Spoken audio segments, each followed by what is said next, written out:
welcome to the channel. Today I will review Sanguine Bass by Solemn Tones. This virtual bass instrument is based on the Aristides 050 bass. I will review 4 separate parts of the instrument: sound, UI, how beginner friendly it is, and how good the advanced features are. Thanks to Solemn Tones for providing me with a review copy. Let's get into it, starting with...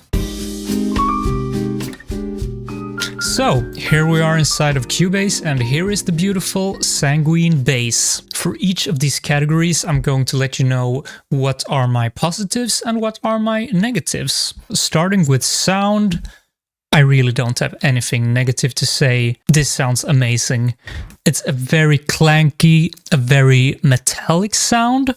It also has a ton of pick attack, which you can also tweak, that I'm getting to a bit later in the video. Let's check out the tone I mixed together with drums.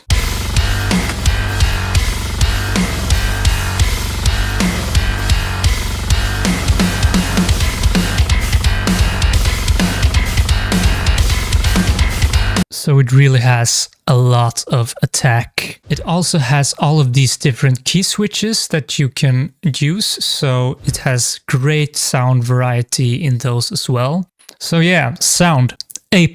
Now we're moving into the UI. The most important thing for any virtual instrument is that it sounds good. That being said, you should not underestimate how important it is to have a good and a clean looking UI that is both pleasing to look at and also easy to navigate. Firstly, my positives with the UI. It has great fidelity. It looks really crisp and yeah, really good looking. You can also scale it like this without losing any quality, which I really like. The menus are also really clear. You have this main menu where you can see the bass. You can see which key switch is playing at the moment. You have this playing tab where you can set certain parameters. I'm coming to this a bit later in the video as well. You have the tone page, and here you can set up how the bass is sounding, and also this enforce menu here, which controls the pick attack, and also you can tame the highs of the bass. Easy to navigate. Looking great, I think. If we're moving on to a negative thing about the UI, it has no live playing on the fretboard. Not a crucial feature, but yeah, it's something to look at while programming. I think it's also helpful to see what result programming you are doing is having on the actual fretboard of the bass. But yeah, overall, the UI, it looks good, it's very crisp and easy to navigate. Next, we're talking a bit about how beginner-friendly I think this plugin is, starting with the positives. Firstly, you do not need any contact player for this instrument. It is its own standalone thing, which is very beginner-friendly. One less thing to download, right? You also have several tone options built into the bass. So you have pre-processed tones, so you can instantly get a passable bass tone for your mix. I'm going to flip through a few of them so you can hear what they sound like.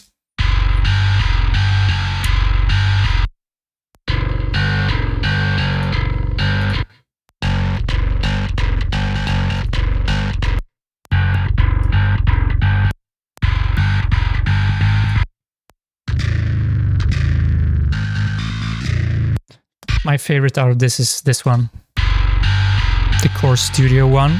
With some added EQ, this would work very well in the mix. These kinds of features are always very welcome in plugins because they allow beginners to get a passable tone without any work. I also think the key switches are very easy to use. You just press this button to get up all of the key switches, and it's very clear which does what. Even if you're a beginner, you can start experimenting instantly and you will know how to get a slap, for instance, or how to get a slide.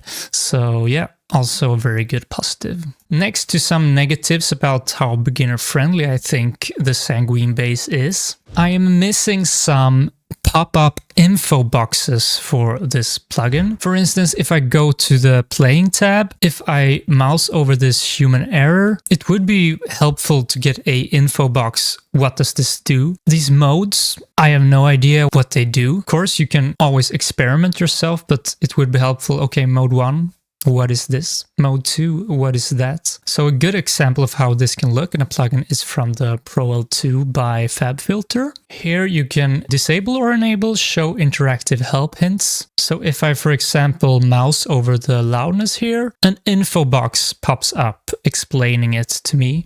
I also can mouse over this and it explains the difference between short-term and integrated LUFS. So if you're a beginner, these boxes are super useful in my opinion to get a bit of a more theoretical knowledge about the instrument. Moving on to the advanced features of Sanguine Bass. Overall, this bass instrument is very tweakable. For a nerd like me, it's like a wet dream. Starting with the playing tab, as I said, you can humanize how much noise you get from the bassist, how much string noise you get, how much muting noise you get. I will show you these features here in a section where there is some muting happening. So let's increase the noise here. So this is like emulating a slide with the fingers. String noise. Hearing some more of the unharmonic sounds of the strings. Mute noise. You can hear the note just stops, but if I increase it, you get some of this, more human sounding muting. Here you can also tweak how far the bend can go, how much decay you have in the tone. So yeah, you have a lot of tweakability here. You can use the force slap here to force the bass to slap. You also have the auto slide, so you don't need to key switch that in or out. This mode, I'm not entirely sure what it does, as I said before, but it somehow changes how these two react, I suppose. And then we have this page, which is the thing that I'm almost most impressed with this plugin.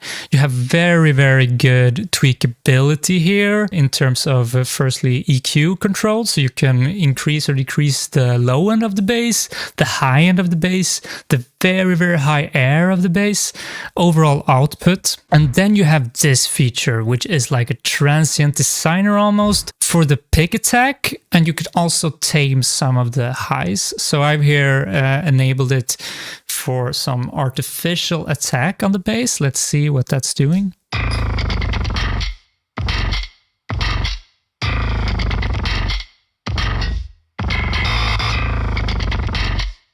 So yeah, I really like what this is doing to the sound.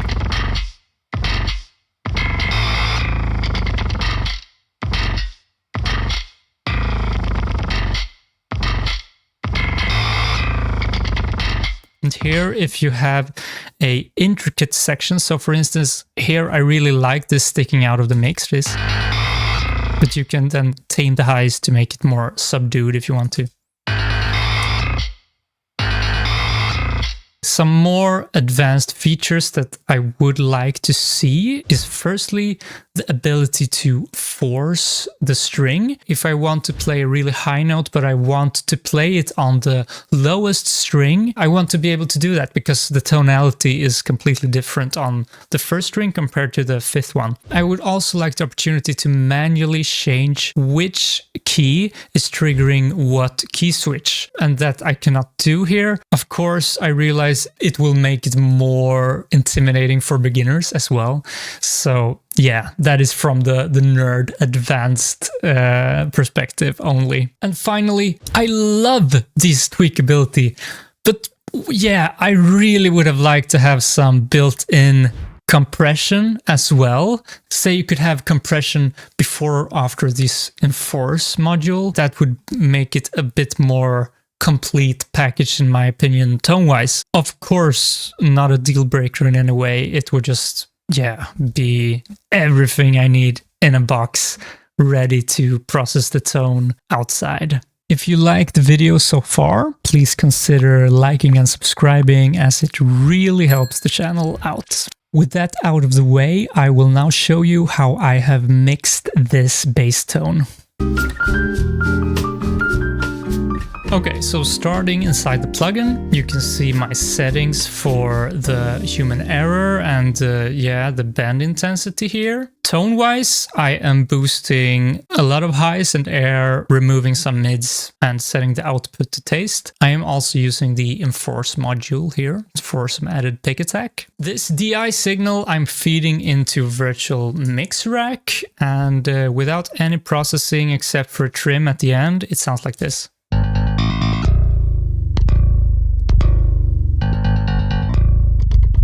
Super good sounding DI. It's so smacky, so high attack. Yeah, I just love it. Firstly, I'm using this Neve to add a lot of top end, 10 dB worth of top end, and also then feeding it into this compressor. This will add some harmonics to the DI, a little bit softer. I'm then using a gate, which is a bit overflowing when you're not dealing with a live bass, but yeah, I have it on here still. Let's see what that's doing.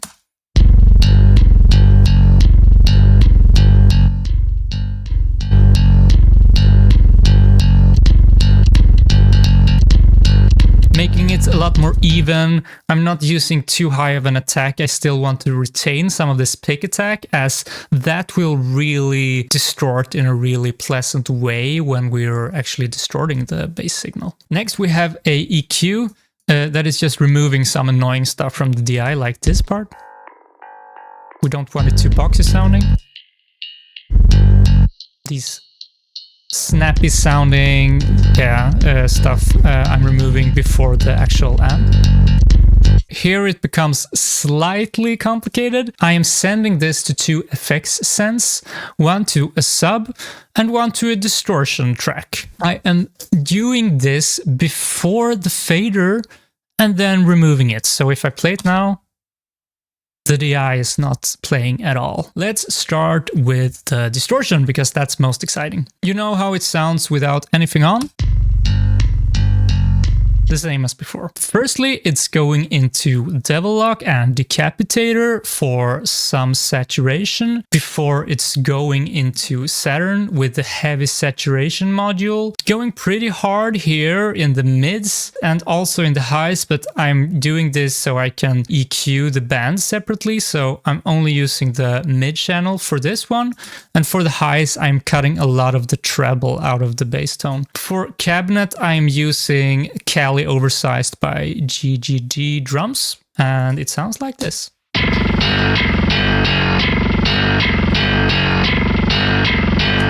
My vision for this bass tone was to have it gnarly sounding with a lot of bass feeding into the distortion to get this almost growler-like sound as you would get from a synth. Now I will also show you what this EQ before the distortion is doing.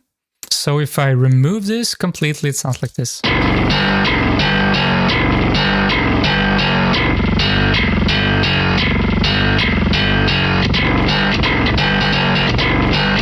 A lot of gunk is reacting with the distortion. If I solo this, you can hear what I'm actually removing from the distorted signal. This part we don't need too much of.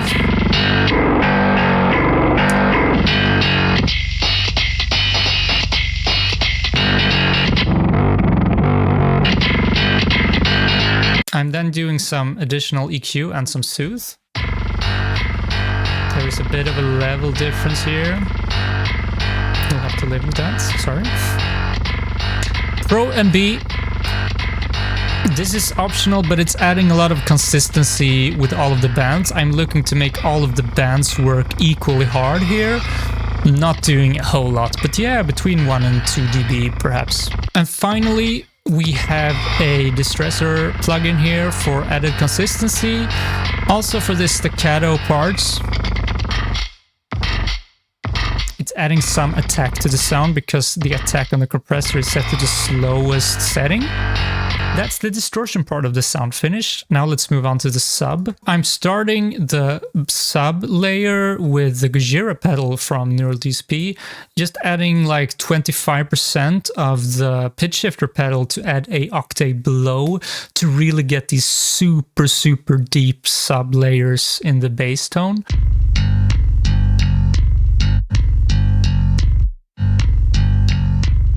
And then I am doing R-bass at 50 Hz, just adding a bit extra sub.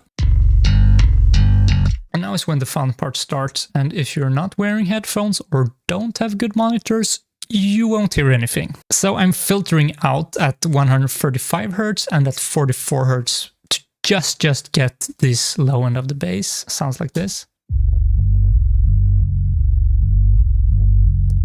Feeding it into a compressor for added consistency. This is also saturating the tone with a warm setting here with an opto style compressor, adding some harmonics around 100 Hz or so. Then this is a trick I picked up recently from Buster Odeholm to actually feed the bass tone into a clipper. It will make the tone super, super consistent. It will also add a lot of clipping artifacts, which we will take care of very soon, but it sounds like this.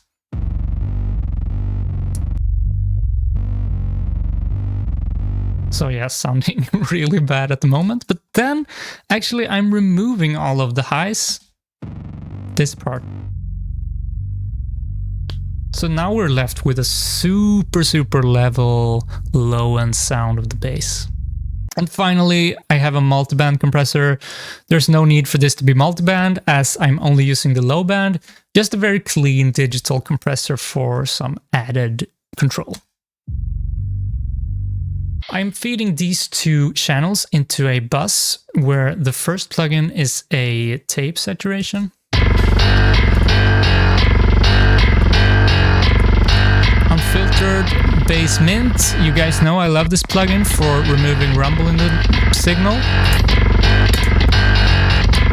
Next we have this funny looking EQ. I just arrived at this, I guess, by listening in the context of the mix.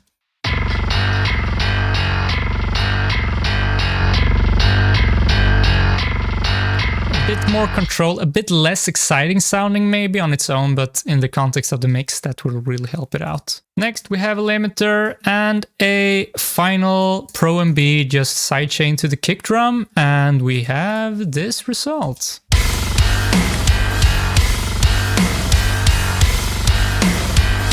If you are planning to pick up Sanguine Bass, please consider using my affiliate link in the description below. That way I get a small kickback and it's a great way for you to support the channel. I have also uploaded the stems for this track to my Buy Me a Coffee page, so if you want to mix along with me using this video, you can get those there. If you liked this video, I'm sure you would love my Humanity's Last Breath 100% MIDI video, so go watch that next!